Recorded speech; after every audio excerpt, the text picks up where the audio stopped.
So I have a colleague, Anne, who is providing, very ably providing technical support for this meeting. So if I say Anne, I'm talking about Anne Abel. If there's anybody else on the call called Anne, don't be alarmed.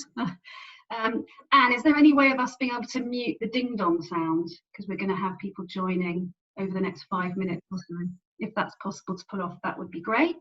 If not, then I will just crack on.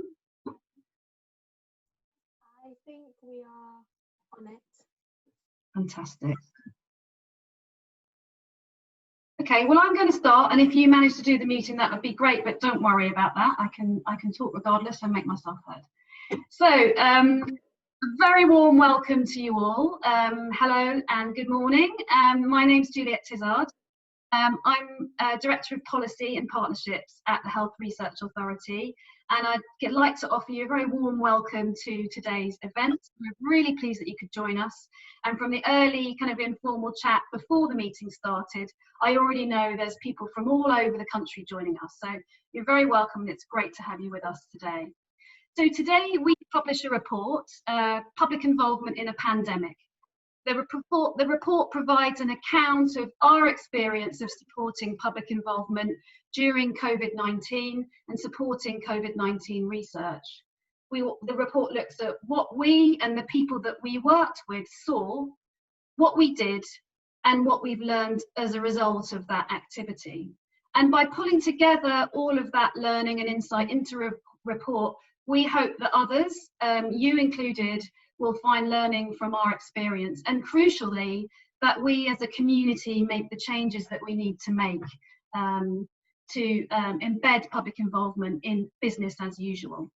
So now, because you can't necessarily see everybody in this call, you won't know, or you might not know, that there are over 300 people with us today, and you've come from a range of backgrounds and experiences, professional and personal. We have members of the public and patients. We have NHS and university researchers with us, medical research charities, those working in the pharmaceutical industry, research sponsors, and funding organisations. And I think that in itself shows a real cross-system commitment to working with patients and the public, to design, to manage, to analyse, and importantly, to disseminate research.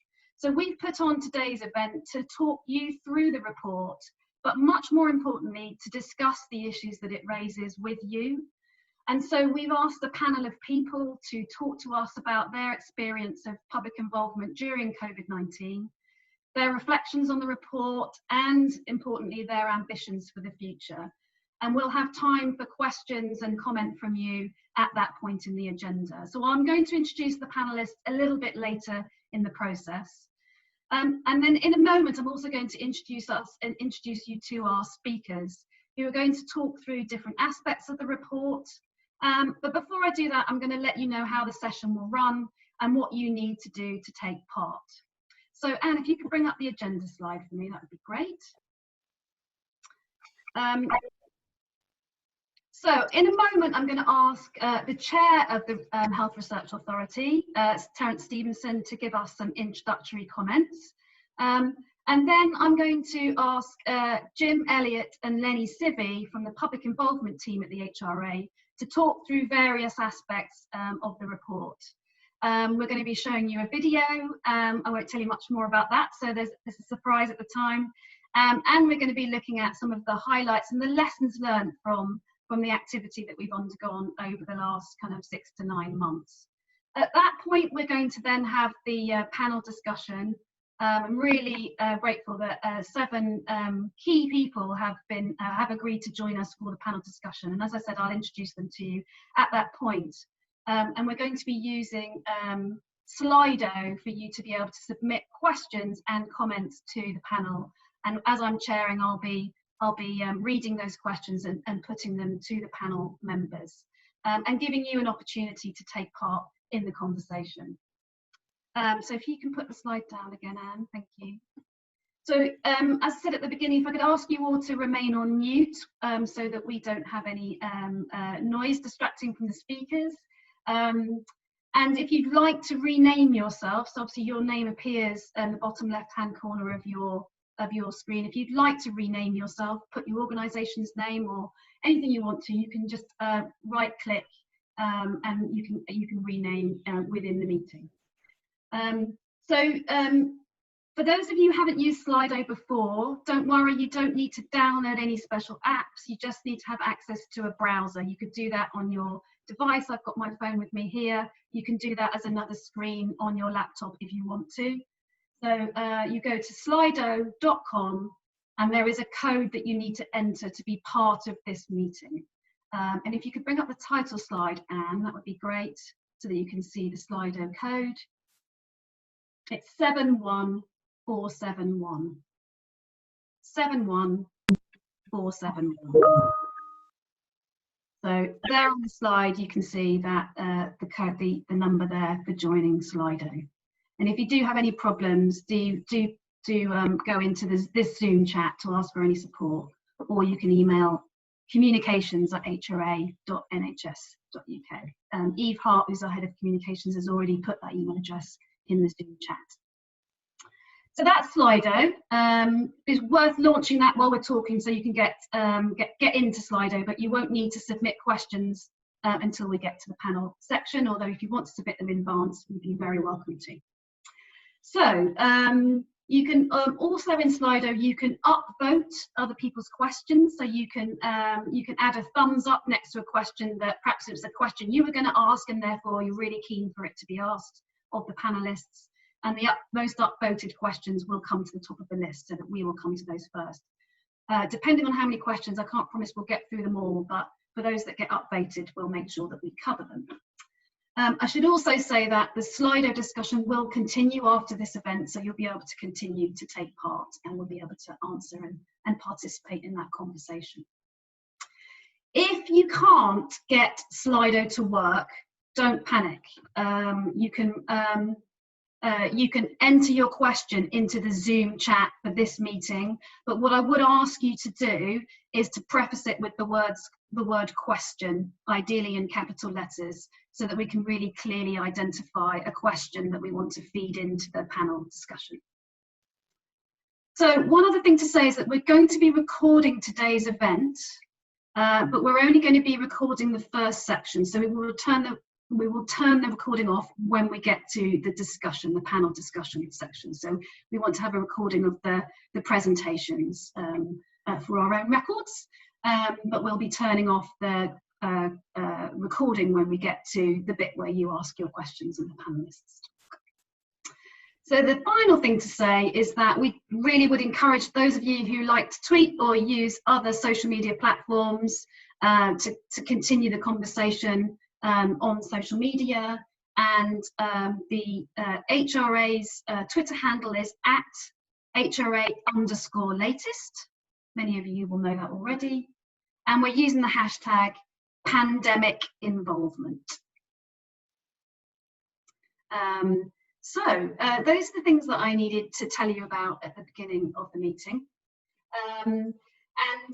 Now I'm going to ask Terence Stevenson to give a couple of to introduce today's workshop before we move to the presentations. Terence. Thanks, Juliet. Can I check first that you can hear me and see me clearly? Yes.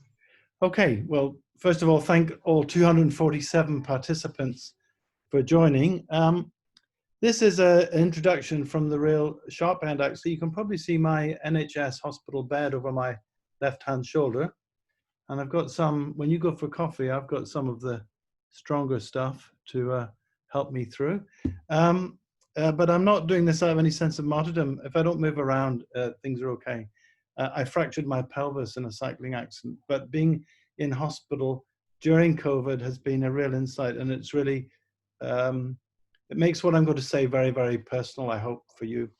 I'm going to divide my remarks into two bits. The first I've called stepping up to the plate, okay? So in the foreword to this excellent report, I use a phrase that's been my mantra since I've been chair of the Health Research Authority, that today's research is potentially tomorrow's treatment. And we've never seen that more vividly than during the last 9 months, when drugs like dexamethasone and vaccines like the AstraZeneca and Pfizer vaccine, yesterday they were research and today they're already treatment. And I'm incredibly proud of the really rapid and effective role that the HRA has played in mobilizing that response. We've done it in record time, but for you on this call, the most important thing is that there's been a hint in the media that you can't do it in record time and still maintain the same quality. And I can absolutely assure you that that's not the case. There has been no diminution in standards or rigor or any of that. The public are just protected as much as ever. It's just we've done things in parallel and faster. And frankly, when people are asked to respond, rather than waiting on an email for 6 weeks, they're responding to us within hours. So that's why you can do it faster, but it's not any less good. And that's led to us approving over 700 COVID-related studies, sometimes in as little as 48 hours. And what you should be really proud of, the 250 participants, is that the UK public, 600,000 of you, not doctors like me, not HRA directors like Juliet, members of the public, patients and public, 600,000 UK people have participated in those studies across the UK. And that's something the UK public should be justifiably proud of, when sometimes we're a bit prone to beating ourselves up. But I think we have been truly a global leader in getting people recruited into research and making research, yesterday's research, today's treatment. I particularly want to thank Lenny Sivey and Jim Elliott, who you'll hear from later, but all the 200 HRA staff across all our 5 offices for making this important. Why is that so key? What's today's report about? How does that relate to what I've been talking about? Well, initially, of course, in the urgency of the pandemic, initially, public and patient involvement fell dramatically. We were used to kind of, 80%. It fell to something like 18%. Because of a misguided idea that if we want to get on with research quickly, we're just going to cut the public out of this. And we were quite concerned about that. And Jim, Lenny, and all the staff put together what you're going to hear about today, and in very short order turned that round. And why was that important? Because PPI involvement makes research better. It makes recruitment faster. It improves the quality of it. It makes it more relevant. And so that global leadership by the UK in dexamethasone, vaccines, whatever, that has partly been helped by all of you, your contribution to getting patient involved. Okay, so my second bit of my introductory comments is a personal reflection. I'm not only chair of the Health Research Authority, but I am a practicing researcher. I'm a doctor, I'm a professor in the university, and I'm the PPI lead for something called the Children's Policy Research Unit, which is a national body that advises government on children's research. I just want to give you one example from that during COVID. We feel it's absolutely imperative that we carry out research with a considered involvement of children, young people, parents, and their carers, and the public, and we call that CYPPI, Children and Young People's Patient and Public Involvement. And I want to give you a personal example. So in a COVID-related study, very quickly, we got 5 young people and 6 parents to help develop the proposal. They reviewed the application, they looked at the questionnaire, they looked at the methodology, they made important contributions. They suggested that it should be more explicit, that you didn't need to do the questionnaire all in one go. Just as with teaching students, it could be asynchronous. You could do a bit, stop, go and lie down, come back and do a bit more.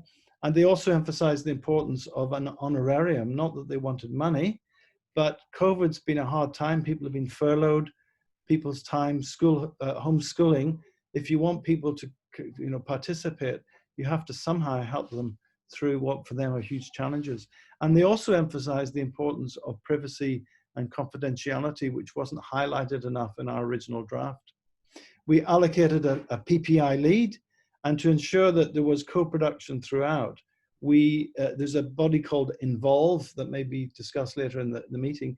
We agreed to fund people at what were called the Involve rates of funding, which are, you're not going to make a huge load of money, but they kind of reimburse you for the time you're giving out.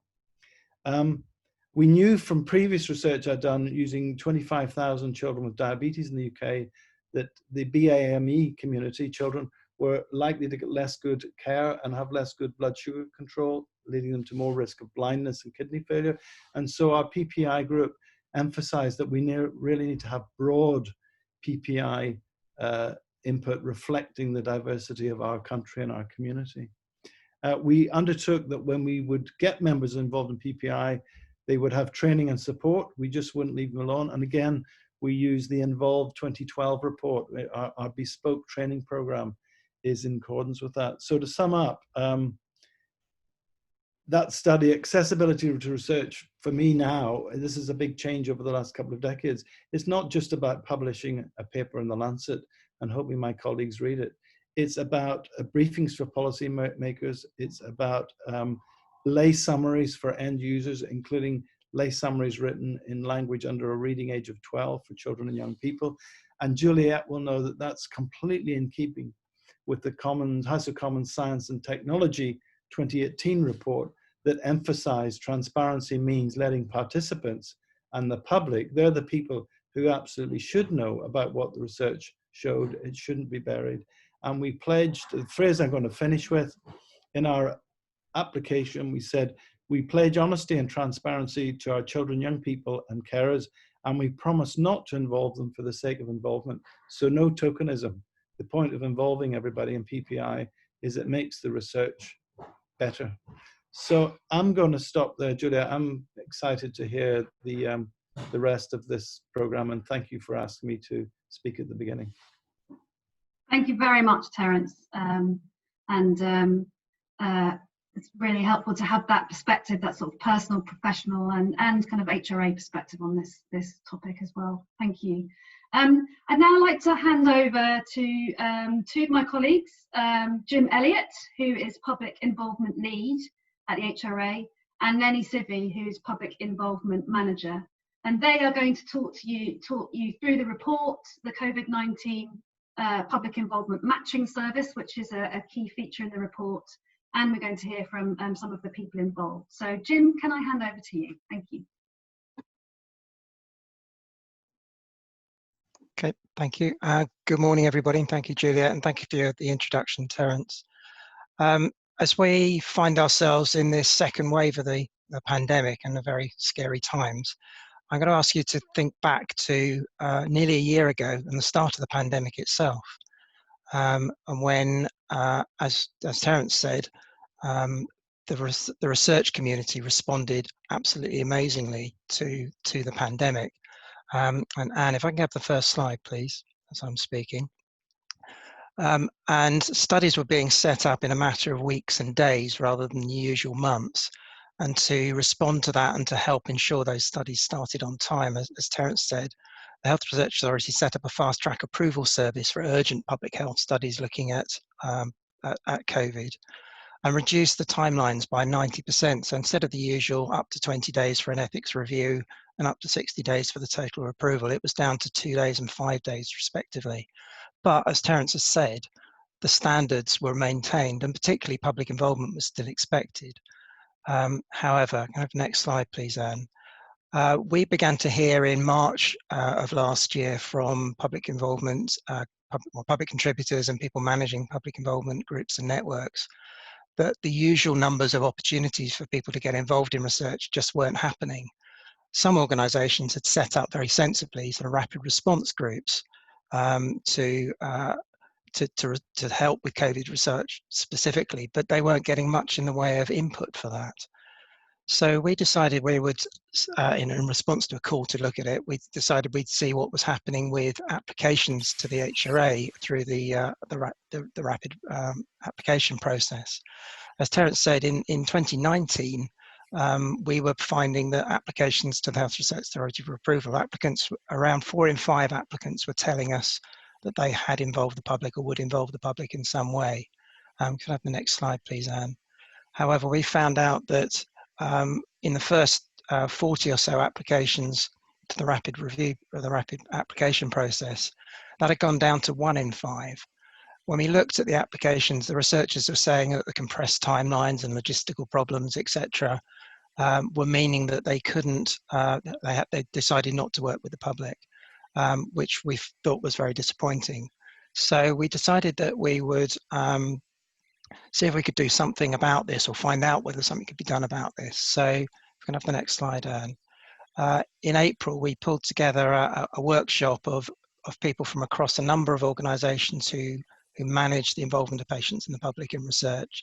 So charities, universities, research institutions and centres, and colleagues in the governments in the rest of the UK.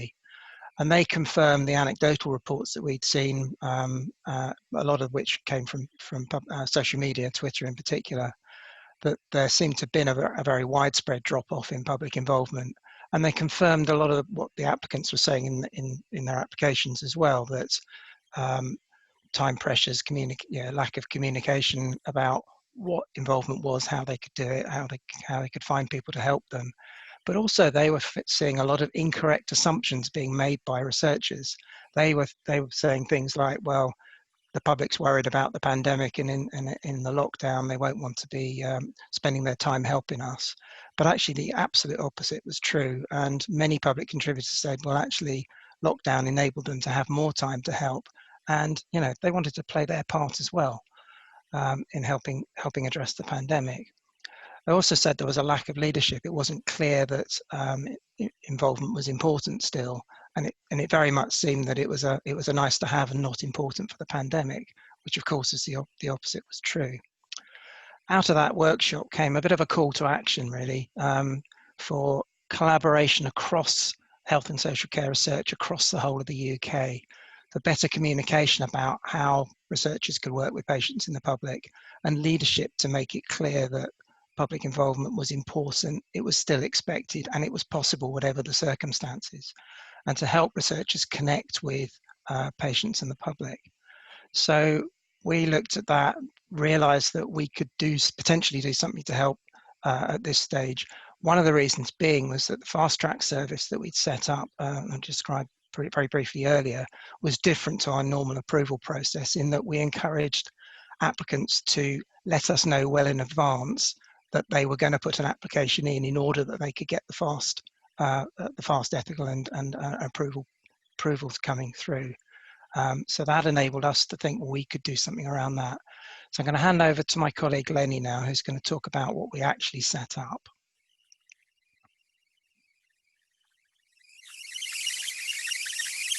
Hello everybody, can you hear me okay?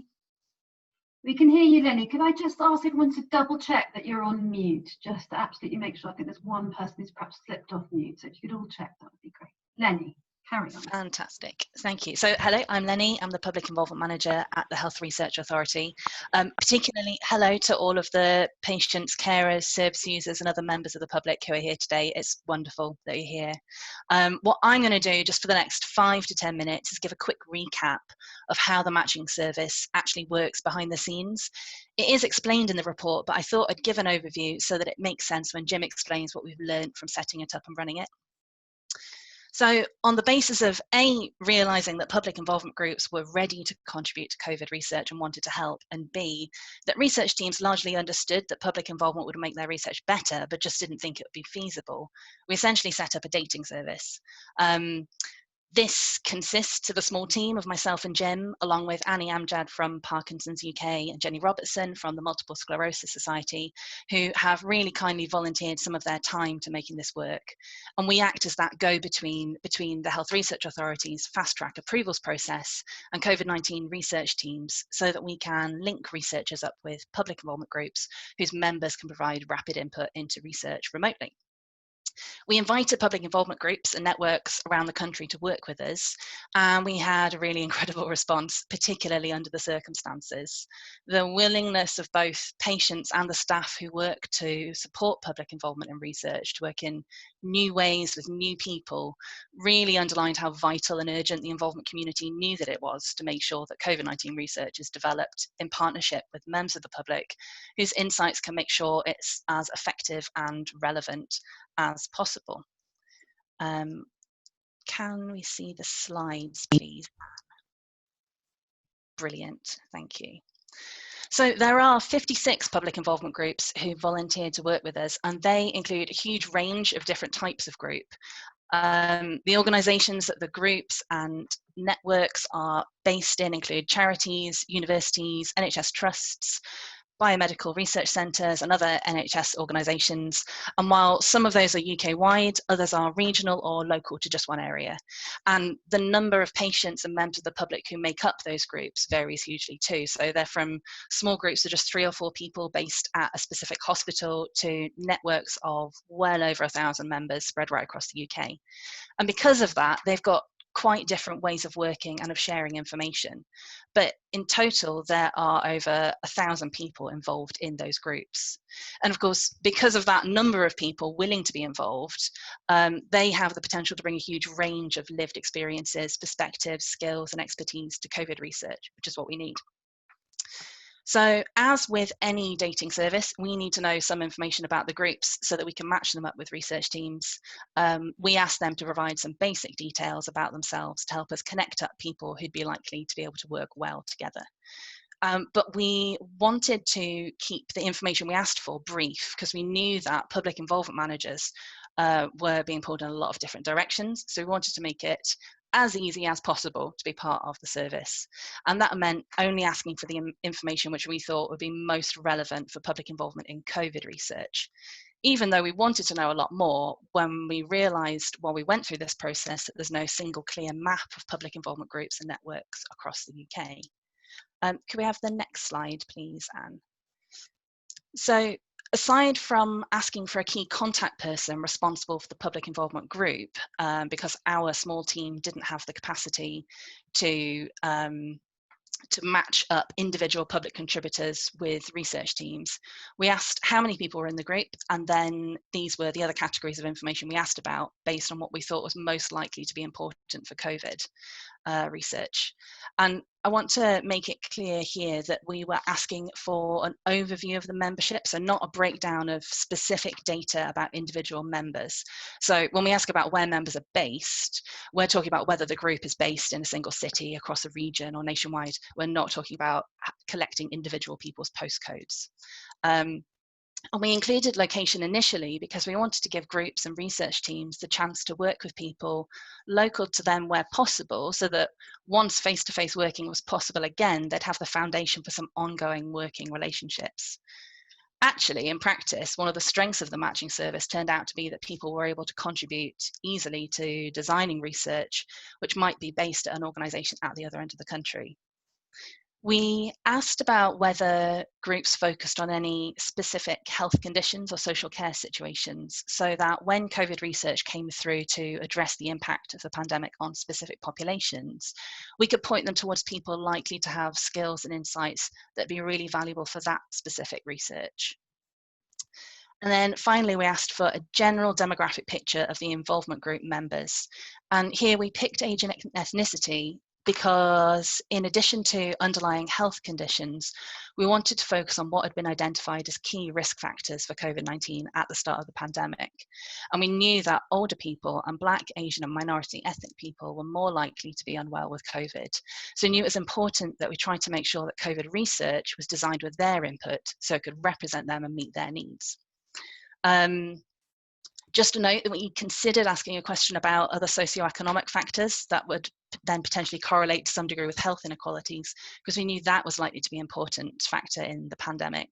But we realised that most groups don't collect this information about their members. And actually, in fact, one of the important things for us to learn was that most groups don't have much demographic data about their members at all. And that's for all sorts of reasons. But that data gap around involvement is something we've picked up on in the report, because it makes it difficult to have a clear picture of how representative of the UK population public involvement in research is. Could I have the next slide, please, Anne? Thanks. So then at the other end of the dating service process, on the research team side of things, our colleagues had set up a fast track review process so that people setting up urgent public health studies can contact the Health Research Authority directly for support while they're preparing for the regulatory review part of setting up new research. We told researchers via social media and on our website that public involvement in COVID-19 research, as Jim said just now, is still important, is still expected, is still possible, and so that we could help them if they were coming for that fast track review but they didn't have existing connections with suitable groups. So just with the public involvement groups, we asked them to give us some key details so that we could match them up, and they filled out a brief support request form, which again is included at the end of the report for information. And that included having a short, clear overview in plain language of what their research was about. And then we asked a number of questions about what kind of input into the design and planning of the research would be most helpful from patients and the public. And this did depend on what the timeline for setting up the research was, because the earlier people got in touch with us, the better. We also asked about how many people the research team would like to work with and what they thought would be the most relevant lived experience for them to have. So, for example, that might mean people who'd been COVID patients, or people who had experience of being in an intensive care unit or for caring for someone who had, or people who have diabetes or asthma. Could you, oh no, sorry, stick with this slide. Sorry, Anne. So we followed up on that support request with a conversation with the research team via Zoom to finalise it before it was sent out to the public involvement groups. And we actually found that these conversations were really helpful for talking about what involvement would be possible with the researchers, who, some of whom might be quite new to working with patients and the public in designing their research, full stop, let alone under these circumstances. And just sort of finally, another important thing to mention here is that we didn't have any mandatory requirements for research team asking for support through the matching service, other than one, that they were eligible for the HRA's fast track review, and two, that they didn't have existing contacts with public involvement groups. But we did use these initial conversations to signpost some best practice guidance about working with patients and the public respectfully and meaningfully. And we asked some questions that we knew were likely to be important to public involvement group managers and their members, such as whether the research team planned to provide feedback or updates about the research to the patients and the public who'd contributed to designing it, and whether they'd cover expenses or offer payment. And then our final part in that process was we passed on that information to the public involvement groups so that they could make a judgment call about whether they were able to offer to put members from their groups in touch with the researchers if it fit with their ways of working. And if they did, then they took that new relationship forwards independently. So that, in a slightly large nutshell, is how the matching service actually works. Could I have the next slide, please? Now what we're going to do is we're going to hear from 5 public contributors who were members of public involvement groups, which were part of the matching service, and who were directly involved in developing COVID research through that. So over to you to play the video now. Thanks, Sam.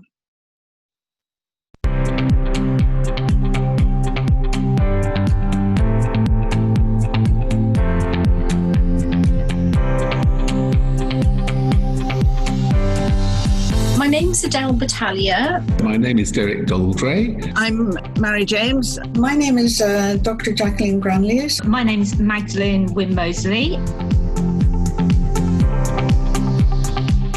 I've spent quite some time caring at home for elderly parents, in particular some traumatic years caring for my mother at the end.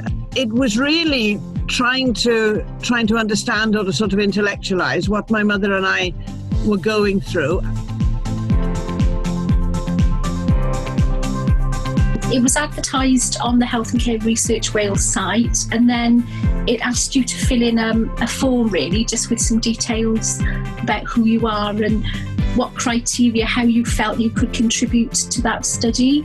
And then I was contacted by the organisation to say that I was successful, that I could be matched, so I was able to comment on some of the documentation. When the material first arrived, it was quite daunting. There was a lot of it, and some of it was pretty dense and frankly was not fit in that raw form to be given to a COVID patient as helpful information. But that was the point of that stage of the exercise.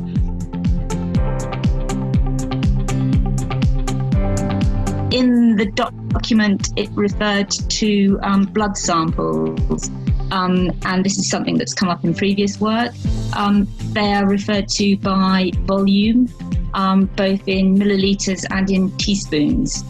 But my feedback is that actually people don't like associating blood and teaspoons because it makes them think of cooking.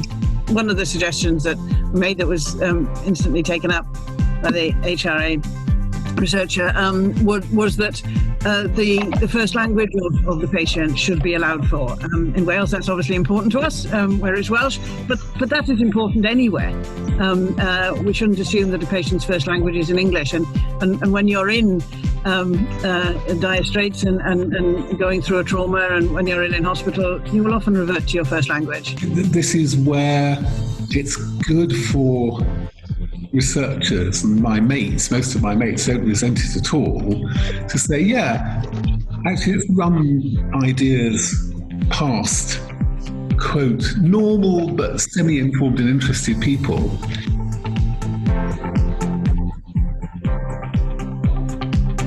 I think people can bring perspectives with fresh eyes to what is being done and bring their experiences, particularly if they've suffered from what they're looking at and reading.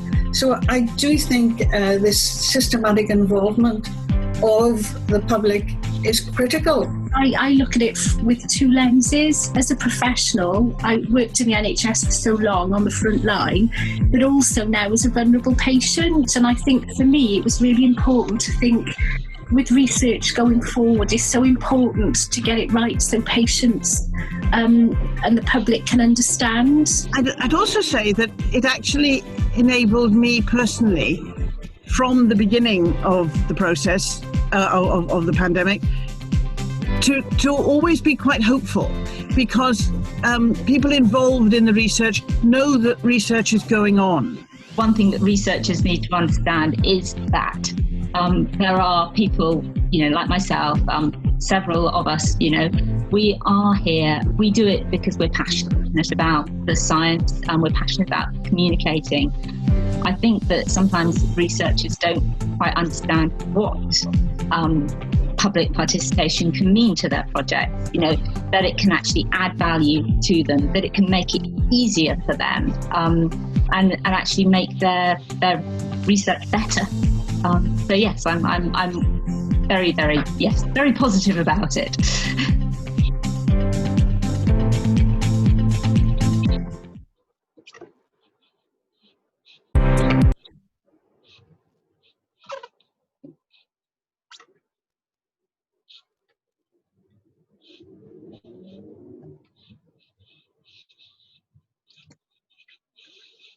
Fantastic. Thank you very much. Can I just ask that everybody puts their microphones on mute? I think we've had a couple of new people joining that perhaps haven't put themselves on mute. If you could do that, that would be fantastic. Thank you very much. So great to see that video and the positivity of people who've been involved in the process. I'd now like to hand over back to Jim Elliott, who's going to talk through what we've learned from running the service. Okay, thank you, Juliet. And thank you so much, Adele, Mary, Jackie, Derek and Magdalene for that wonderful video and for sharing your thoughts and making a fantastic case for why involvement is so important. Their views were part of an evaluation that we did of the service, and by we I mean mostly Lenny. And we talked to a number of people who were part of the service, either people who ran the groups or researchers who accessed the service, or as you've seen, like the 5 who just done the video, people who helped with the research. We also looked at the applications that came through to us over the course of the summer to see whether it was having any impact, and we tracked social media and other communications. So I'm just going to talk a little bit about different aspects of the service. So very specifically here, this slide gives some sort of headlines about the sort of facilitated matching service that Lenny described. Seeming a relatively small number, but an important number, 22 research teams applied for and were supported by 13 of the 56 groups and networks. And although that wasn't the whole of them, the fact that we had 56 to call upon was really important. But that's in the context of over 700 applications to fast track, as Terence said earlier in his introduction. Although studies were being set up very quickly, there was quite a range in when people came to us, and although they'd flagged to our colleagues in the approval service that they were going to be applying, the applications and the requests for support vary quite a lot, and they were already short, quite late in the already shortened timescale. And as you can see, they covered very much of the sort of standard things that are very often asked of public contributors. So around things to do with the research question, the methods, and the participant information, which seems very much the bread and butter. But there wasn't really a lot in the way of opportunities to get involved early enough to co-produce, say, and to be more involved throughout. And most of the teams coming to the service were pretty new to working with patients and the public. Fortunately, and Lenny alluded to this, a couple of them have indicated that they're then going to carry on that conversation they started with people they got introduced to through the service, and that's a very good thing. If we have the next slide, please, Anne. The matching service was only really, the specific service was only really part of the overall initiative. So whilst we had those relatively small number of applications supported by that mediated service, there was a huge response across the public involvement in research community. So as well as the organisations who put their groups and networks into the service itself, funding organisations and sponsors joined in by making that message very clear that public involvement is important, expected and possible regardless of the circumstances, so that hopefully researchers everywhere got that message very clearly. And as you can see from the graph on the right, against the background of 4 in 5 applicants telling us that they were going to involve the public or had done, dropping down to just around 1 in 5 in March, it actually came back up steadily during the course of the summer, so just over 50% in June, and actually up to 85% in August. And that's applications specifically through the fast track process. There's a lot of other things going on in there, but actually much of that is to do with that system-wide collaboration and communication, making it clear about the importance of public involvement. And have the next slide, please, Anne. What do we learn about the matching service itself? Well, the specific focus service, it did meet a need for those who didn't have existing support for public involvement. And I should say here that when applicants contacted the fast track approval service, they were asked whether they had involved the public, and if they hadn't, whether they had any support local to them in their research organisation or their hospital or whatever. And it was only those that said they didn't or couldn't access it that came through this service. The service relied on goodwill, and I have to say a huge thank you to all of the 56 networks and groups that are part of the service. I'm really grateful to your enthusiasm to help and work with us on this, and we couldn't have achieved any of this without you. So very much a community effort. And it was also very clear that if this were to continue into the future, and that's a question for later, and I'll pick up again on this in a moment, there would need to be very clear standards for the quality of the involvement that it supports and how it would work. Next slide, please, Anne. We learned a lot about public involvement in general, both specifically in the pandemic, but also more widely. So looking at the pandemic, we saw that, and we showed you the data that, faced with a public health emergency, the research community scrambled to action, but actually they dropped public involvement as if it was a nice to have and not important. However, that community action, that community high level messaging that said, public involvement is important, it is still expected, and it is possible regardless of the circumstances, has clearly been heard. And researchers have changed the way they've behaved, and they have started to involve the public or told us they're involving the public. And there is a caveat there that we aren't measuring the quality of what the involvement was. It's a reported that they had involved the public. But that mutual agreed cross-system collaboration has been important, and it's turned a difficult situation, it's turned public involvement into business as unusual in a pandemic. But what does that tell us about public involvement more widely? So next slide, please, Anne. So we found particularly in talking to people through the interviews that we conducted, but also other areas, that there are 4 key themes which we identified, which we think have come out of this as being responsible for a kind of lack of integration of public involvement across the UK and in all sectors as normal practice. So when the system came under pressure, it kind of got dropped. And there's a kind of communication and information and collaboration and leadership gaps. So in terms of communication, we're meaning about high level, clear, consistent messaging about the nature, value and feasibility of public involvement in all circumstances and across all sectors. There's a little bits of information. Well, there's information, but they're not always in the right places, and they're certainly not necessarily available to researchers. The information gap's very much one about what's available to researchers, but also information about the people that we involve. And as Lenny described, a lot of organisations don't have public involvement groups and networks don't describe the sorts of people they have in their membership. Now, it's fairly obvious if it's a disease-specific charity or research unit, but actually the more general ones don't know a lot of that information, and there are challenges there. But that was a barrier to a certain extent in the specific mediated service to involving the right people at the right time. There's also a clear collaboration gap, and there's a lack of resources and system-wide working to underpin a research culture in which public involvement is really at its heart. There's a lot of silos in which there's good practice, but there's little in the way of communication and collaboration across them. And that had a very strong role to play in the kind of breakdown of public involvement. And finally, there's a lack of sort of cross-sectoral leadership and direction. The message that public involvement is important, it's expected, and it's possible regardless of the circumstances, hasn't really been communicated clearly. So again, individual areas, there's the leadership, but not across the piece. And that seemed to be very important.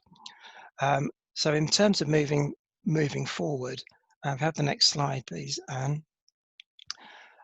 We've said in the report that the communication, the discussion, the dialogue that this process has started, we want to continue that to find out whether we can build on the lessons learned for research in general once we're out of the pandemic. A lot of this is about clarifying and unifying the expectations for public involvement in all sectors, everywhere, so that researchers, when they're starting off their studies, regardless of what the area of research is, where they're working, who they're funded by, get a clear and consistent message that public involvement is important and it's expected and it's possible, whatever. We will want to look at options for a future of this kind of mediated matching service, but it won't be possible for the Health Research Authority to necessarily run it, but we want to discuss about how and where that might be led and resourced. There needs to be, and we want to be part of helping to develop clear cross-sectoral messaging on the role and value of public involvement.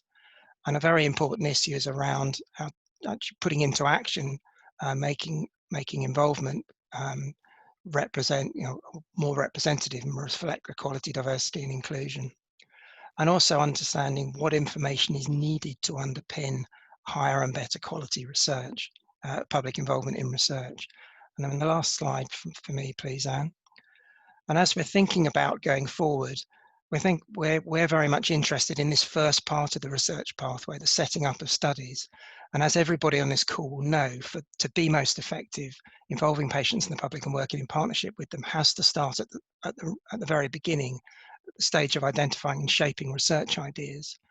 But the Health Research Authority that's worked to help this happen in the pandemic, as you can see, is involved actually quite late on in the process. So no, we're not particularly well placed to influence and get involvement happening early on, whereas research sponsors and also research funders are much earlier in the process. But individually, we've seen that doesn't necessarily work as well. But the collaboration across all elements of the research pathway are important. So there's a lot more in the report, which I encourage you to read, obviously, but I've hopefully given you a little bit of a flavour for what we've said, maybe given you some ideas for questions to ask, and I think they've been coming in thick and fast on Slido and on the chat. So I'll now hand over to Juliet to chair the panel discussion. Thank you very much, Jim. I think all of those